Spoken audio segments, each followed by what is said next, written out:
काय झालं राहुल? इतका संताप का करतोयस? 70 वर्षांचे आजोबा जे शांतपणे बाल्कनीतल्या खुर्चीत बसून चहा घेत होते त्यांनी विचारलं. आजोबा हे बघा ना, समीरने नवीन कार घेतली आहे.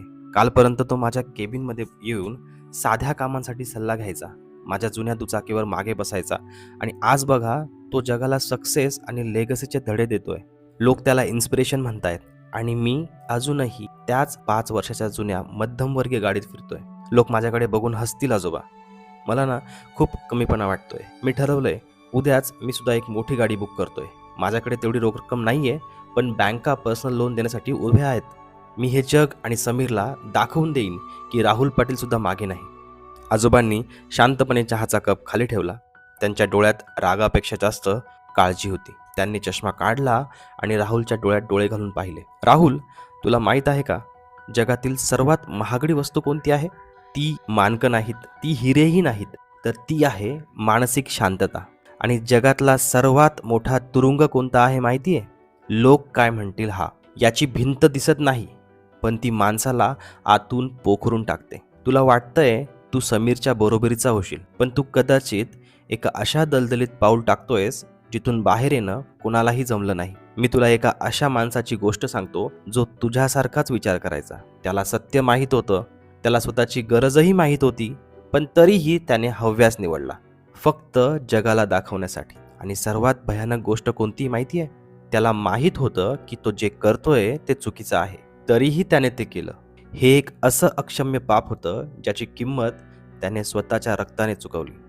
राहुल थोडा शांत झाला. त्याने आपला महागडा फोन बाजूला ठेवला आणि खुर्ची आजोबांच्या जवळ उठली. कोणाची गोष्ट आहे ही आजोबा? आणि त्यांनी असं काय पाप केलं? ऐक राहुल, हा प्रवास एका साध्या ईर्ष्येतून सुरू झाला होता, आणि ही गोष्ट आहे माझ्या बालमित्राची, रवीची. आजोबांनी 25-30 वर्षांपूर्वीच्या काळात राहुलला नेलं. रवी स्वभावाने अत्यंत साधा, प्रामाणिक आणि कष्टाळू होता. त्याचा पिढीजात दुधाचा व्यवसाय होता. त्याच्याकडे 5-6 धष्टपुष्ट म्हशीही होत्या. सकाळी 4 वाजता उठणं, त्यांची धार काढणं, गुरांना वैरण घालणं आणि सायकलवर दुधाचे जड कॅन घेऊन घराघरात दूध पोहोचवणं, हा त्याचा दिवसभराचा कार्यक्रम असायचा. रवीचं लग्न शांतीशी झालं होतं. त्याचं घर कौलारू असलं तरी आतून मायेनं भरलेलं होतं. रवीला स्वतःची काही तत्त्व होती. तो नेहमी म्हणायचा, आपल्याला सुखाने 2 घास खायला मिळतायत आणि झोप लागते ना, यातच सगळं जग आलं. दुसऱ्याची श्रीमंती बघून स्वतःचं समाधान विकायचं नाही. शांतीसुद्धा सुरुवातीला समजूतदार होती, पण जसा काळ बदलला तसा गावाचा चेहरा मोहरा सुद्धा बदलला. आजोबा, पण मला काय करायचंय? तो रवी कसा राहत होता हे ऐकून. हे बघ राहुल, काही कथा सामान्य वाटतात, पण त्या तुला मोठे धडे शिकवतात. आणि मी अशा बऱ्याच गोष्टी बघितल्या आहेत की ज्यातनं आयुष्याचे फार मोठे मोठे धडे मला मिळालेत. बोल, चालू ठेवू? नाही नाही आजोबा, कृपया सुरू ठेवा. मी तुमच्या आर्थिक पाठांना टाळण्याचे धाडस करणार नाही. गावात टीव्ही आले, पक्की घरं बांधली जाऊ लागली आणि हळूहळू गरजा कमी होऊन दिखावा वाढू लागला. रवीचा दुधाचा धंदा चांगला होता. त्याला महिन्याकाठी चांगले पैसेही मिळायचे, पण तो ते भविष्यासाठी साठवून ठेवायचा. तो सुखात होता, पण मग तो दिवस उजाडला ज्याने त्याच्या विनाशाचा पाया रचला. एके दिवशी रवी दूध वाटून थकून घरी आला. त्याने पाहिलं की शांती घराच्या पायरीवर तोंड वाकडं करून बसली आहे. तिने संध्याकाळचं जेवणही बनवलं नव्हतं. रवीने विचारलं, काय झालं शांती? आज चुलीवर धूळ दिसत नाहीये. तब्येत तर ठीक आहे ना? तब्येत ठीक आहे हो, पण मन ठीक नाहीये. अहो, शेजारच्या कुलकर्णींच्या घरात आज नवीन 32 इंचाचा कलर टीव्ही आलाय. अख्खं गाव तिथे गर्दी करून बसलंय. लोक मला विचारत होते, काय ग शांती, रवीकडे तर एवढ्या म्हशी आहेत, दुधाचा एवढा मोठा धंदा आहे, मग तुझ्याकडे अजून तो जुना काळा पांढरा डबा का आहे? मला खूप लाज वाटली. लोक म्हणतात रवी किती कंजूस आहे, आपण कधीपर्यंत गरिबांसारखं राहणार? रवी क्षणभर स्तब्ध झाला. त्याच्या मनात विचार आला, आपल्याकडे जो टीव्ही आहे त्यावर बातम्या व्यवस्थित दिसतात, गाणीही ऐकू येतात, मग फक्त जगाला दाखवण्यासाठी नवीन टीव्हीवर हजारो रुपये का उडवायचे?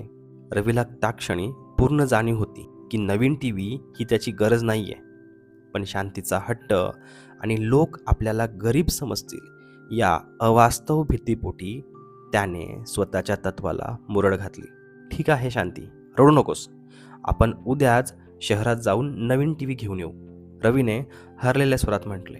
रवीला माहीत होतं की त्या साठवलेल्या पैशांनी तो गुरांसाठी पावसाळ्याचा चारा साठवू शकला असता, जो चारा पुढे महाग होणार होता. त्याने गरज सोडून हव्यास निवडला. त्याला माहीत होतं की तो चुकत आहे, तरीही त्याने ते केलं. हेच ते पहिलं पाप होतं, माहिती असूनही चुकीची वाट निवडणं. नवीन टी व्ही आला, गावात चर्चा झाली. लोक रवीच्या घरी टी व्ही बघायला येऊ लागले. रवीची पाठ थोपटली गेली. रवीला त्यावेळी खूप मोठं वाटलं. पण राहुल, हा आनंदाचा भास फार काळ टिकला नाही. एकदा तुम्ही लोक काय म्हणतील या शर्यतीत उतरलात की तुम्हाला तुमची गती सतत वाढवावी लागते. काही महिने शांततेत गेले, पण मग नियतीने आपली चाल खेळली. रवीची एक धष्टपुष्ट आणि सर्वात जास्त दूध देणारी म्हैस अचानक आजारी पडली आणि दगावली. हा रवीच्या धंद्यासाठी खूप मोठा धक्का होता. दुधाचं उत्पादन निम्म्यावर आलं. रवीने मनोमन ठरवलं होतं की आता गाठीशी असलेले पैसे आणि काही दागिने विकून नवीन म्हैस घ्यायची, नाहीतर धंदा बसेल. नवीन म्हैस घेणं ही त्याची खरी गरज होती. पण त्याचवेळी गावात एका मोठ्या प्रस्थ असलेल्या सावकाराच्या मुलाचं लग्न ठरलं. शांतीच्या माहेरचे आणि नात्यातले सर्व लोक तिथे येणार होते. शांतीने नवीन हट्ट धरला. अहो, कुलकर्णींच्या पत्नीने लग्नासाठी नवा सोन्याचा हार घडवलाय. मी त्या जुन्या दागिन्यांत कशी दिसेल? लोक म्हणतील रवीचा धंदा आता बसलाय वाटतं, म्हणून बायकोला साधं सोनंही घेऊ शकत नाहीये. माझी इब्रत धुळीला मिळेल. रवीच्या मनात पुन्हा एकदा युद्ध सुरू झालं. त्याला माहिती होतं की नवीन म्हैस घेणं ही गरज आहे, पण सोन्याचा हार ही फक्त एक इच्छा आहे. त्याने शांतीला खूप समजावलं, पण तिने लोकांच्या नजरा आणि प्रतिष्ठेचा बागुलबुवा उभा केला. रवी पुन्हा एकदा दुर्बळ ठरला. त्याने म्हैस घेण्याचा विचार सोडला आणि सावकाराकडून चढ्या व्याजाने कर्ज काढून शांतीला हार घेऊन दिला. लग्नात शांतीने हार मिरवला. रवीची फार स्तुती झाली. पण त्या रात्री जेव्हा रवी घरी आला, तेव्हा त्याला त्या सोन्याच्या हाराऐवजी गळ्याभोवती एक कर्जाचा फास आवळला गेल्याची जाणीव झाली. तो स्वतःशीच म्हणत होता, रवी, तुला माहिती होतं की हे चुकीचं आहे, तरीही तू हे केलं. हा गुन्हा आहे आणि याचं फळ तुला भोगावं लागेल. त्या रात्री रवीला झोप लागली नाही. सोन्याचा हार शांतीच्या गळ्यात चकाकत होता, पण रवीला मात्र तो एखाद्या लोखंडी साखळ दंडासारखा वाटत होता. त्याने पहिल्यांदा सावकाराचा उंबरठा ओलांडला होता. सावळ्या सावकार हा गावातला असा माणूस होता की ज्याच्याकडून एकदा पैसे घेतले की तो माणूस कधीच मुक्त होत नसे. व्याजावर व्याज चढत असे. पण रवीला वाटलं, ठीक आहे, पुढच्या काही महिन्यात जास्त मेहनत करीन आणि हे कर्ज फेडून टाकेन. पण राहुल, नशीब जेव्हा फिरतं तेव्हा ते चहूबाजूने वार करतं. म्हैस मेली होती, त्यामुळे दुधाचं संकलन कमी झालं होतं. जे काही उत्पन्न येत होतं ते सगळं सावकाराच्या व्याजातच संपून जायचं. रवीच्या कष्टाला आता फळ मिळत नव्हतं, कारण तो स्वतःसाठी नाही तर सावकारासाठी राबत होता. एके दिवशी रवी दुपारच्या वेळी थकून झाडाखाली बसला होता. त्याचा मित्र विनायक तिथे आला. विनायक सुजान होता. तो म्हणाला, रवी, तू हल्ली खूप खचलेला दिसतोयस. सावकाराचं कर्ज कशाला घेतलंस? त्यापेक्षा एखादी म्हैस कमी केली असती तरी चाललं असतं. रवीने सुस्कारा सोडला आणि म्हणाला, विनायक, काय सांगू तुला? घरच्यांचा हट्ट आणि लोकांच्या नजरा. कुलकर्णींच्या बायकोने हार घेतला म्हणून शांतीलाही हवा होता. आता लोकांसमोर मी श्रीमंत दिसतोय खरा, पण आतून मी किती पोकळ झालोय हे फक्त मलाच माहिती आहे. अरे पण रवी, लोक आज तुला श्रीमंत म्हणतील आणि उद्या तू अडचणीत आलास की तुला मूर्खही म्हणतील. तू अजूनही वेळ गेलेली नाहीये. तो हार विकून टाक आणि कर्ज फेड. रवीला विनायकचं म्हणणं 100% पटत होतं, पण पुन्हा तो त्याच विचारात अडकला. लोक काय म्हणतील? जर त्याने हार विकला तर गावात चर्चा होईल की रवीची परिस्थिती खालावली आहे. पुन्हा एकदा सत्याची जाणीव असूनही रवीने पाप निवडलं. त्याने हार विकला नाही. वर्षे सरली. रवीचा मुलगा मुकेश आता मोठा झाला होता. मुकेशने लहानपणापासून घरात फक्त दिखावा पाहिला होता. त्याला वाटायचं की आपले वडील खूप श्रीमंत आहेत, कारण घरात मोठा टी व्ही होता, आईच्या गळ्यात सोनं होतं. पण त्या सुखाच्या मागे वडिलांच्या खांद्यावर किती कर्जाचं ओझं आहे हे त्याला कधीच कळलं नाही. मुकेश आता कॉलेजला जाणार होता. त्याने एक दिवस रवीसमोर हट्ट धरला, बाबा, मला शहरातल्या कॉलेजमध्ये प्रवेश घ्यायचा आहे आणि तिथे जाण्यासाठी मला एक महागडी बाईक हवी आहे. माझे सगळे मित्र बाईकवर येतात आणि मी त्या जुन्या एसटीने किंवा सायकलने जाणार नाही. रवी खचला होता. तो म्हणाला, मुकेश बेटा, आपली परिस्थिती सध्या ठीक नाही आहे. तू सध्या सायकलवर जा किंवा बसने जा. शिक्षण महत्त्वाचं आहे, बाईक नाही रे. शांती मध्येच ओरडली. अहो, मुलाच्या आनंदासाठी एवढंही करणार नाही का तुम्ही? लोक म्हणतील रवीचा मुलगा सायकलवर कॉलेजला जातो. किती लाज वाटेल आपल्याला. तुम्ही काहीही करा, पण मुलाला बाईक घेऊनच द्या. रवीच्या मनात पुन्हा युद्ध पेटलं. त्याने आपल्या हक्काच्या शेतीकडे पाहिलं. ती शेती त्याच्या वडिलांची होती. त्याने सावकाराला गाठलं. सावकाराने एक कागद समोर ठेवला. जमीन गहाण ठेवल्याशिवाय पैसे मिळणार नाहीत. रवीचे हात थरथरत होते. त्याला माहिती होतं की शेती गहाण ठेवणं म्हणजे आपल्या आयुष्याची राख रांगोळी करणं आहे.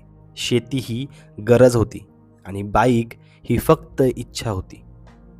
पण समाजाचा तो खोटा मुखवटा टिकवण्यासाठी रवीने डोळे मिटून त्या कागदावर सही केली. राहुल, जेव्हा पायाच कच्चा असतो तेव्हा इमारत कोसळायला वेळ लागत नाही. मुकेश बाईक घेऊन शहरात गेला, पण त्याने तिथे अभ्यास करण्याऐवजी उधळपट्टी सुरू केली. इकडे रवी दिवसभर उन्हातान्हात काम करायचा, पण त्याचं सगळं उत्पन्न आता जमिनीचं व्याज भरण्यात जात होतं. एक दिवस सावकार दारात येऊन उभा राहिला. रवी, तुझी जमीन आता माझी झाली आहे. तू गेली 2 वर्षे व्याज दिलेलं नाही आहेस आणि सोन्याचा हार, त्याचे तर पैसे मला मिळालेच नाही आहेत. आता मला हे घरही हवं आहे. रवीच्या पायाखालची जमीन सरकली. त्याने मुकेशला फोन केला, पण मुकेशने फोन उचलला नाही. ज्या मुलासाठी आणि ज्या इब्रतीसाठी रवीने स्वतःला विकलं, तो मुलगा आता बापाच्या संकटात साथ द्यायला तयार नव्हता. शांती रडत होती, पण आता रडून काही उपयोग नव्हता. ज्या लोकांसाठी त्यांनी हे सगळं केलं, तेच लोक आता दुरून बघून मस्करी करत होते. बघा, आले होते मोठे श्रीमंत बनायला, आता आले रस्त्यावर.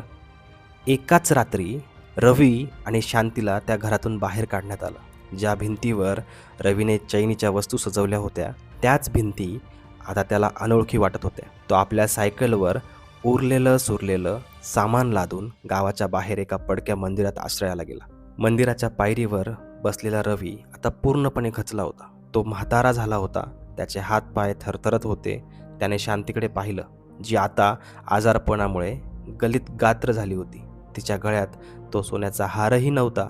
तो केव्हाच सावकाराने ओढून नेला होता. शांती, आपल्याला भूक लागली आहे ना, पण आपल्याकडे औषधालाही पैसे नाही, तर अन्नासाठी पैसे आणायचे कुठून? आपण आयुष्यभर त्या लोकांसाठी जगलो ज्यांना आपल्याशी काहीच घेणं देणं नव्हतं. आपण आपल्या गरजांकडे पाठ फिरवली आणि हव्यासाच्या मागे लागलो. पण मला माहिती होतं की मी जे करतोय ते चुकीचं आहे, तरीही मी ते केलं. हेच माझं सर्वात मोठं पाप होतं. रवीचा मृत्यू त्याच मंदिरात अत्यंत गरिबीत झाला. मरताना त्याच्या डोळ्यात फक्त पश्चाताप होता. आजोबांनी गोष्ट संपवली. बाल्कनीत आता पूर्ण शांतता होती. राहुलचा मोबाईल कुठे पडला होता त्यालाही माहिती नव्हतं. समीरचा तो फोटो, तो तर त्याला आठवतही नव्हता आणि आकर्षितही करत नव्हता. राहुल, रवीची गोष्ट ही फक्त एका गरीबाची गोष्ट नाही आहे. ती अशा माणसाची गोष्ट आहे ज्याने समाज या नावाखाली स्वतःच्या आयुष्याचा लिलाव केला. गरजा या साध्या सुखी आयुष्यासाठी पुरेशा असतात, पण हव्यास हा असा राक्षस आहे जो कधीच तृप्त होत नाही. तू आता ठरव, तुला रवी व्हायचंय की स्वतःच्या तत्वांवर जगणारा स्वाभिमानी माणूस? राहुलच्या डोळ्यात पाणी होतं. त्याने आजोबांचे पाय धरले. आजोबा, मला समजलं. मी उद्या गाडी घेणार नाही. मी आधी बचत करीन आणि जेव्हा मला खरंच गरज असेल तेव्हाच मी निर्णय घेईन. दुसऱ्याला दाखवण्यासाठी मी स्वतःला कर्जाच्या खाईत ढकलणार नाही. आजोबा म्हणाले, गरजा पूर्ण होऊ शकतात बेटा, पण इच्छा कधीच नाही. आणि माहिती असूनही केलेली चूक ही सर्वात मोठी चूक आहे आणि याला कधीच माफी मिळत नाही.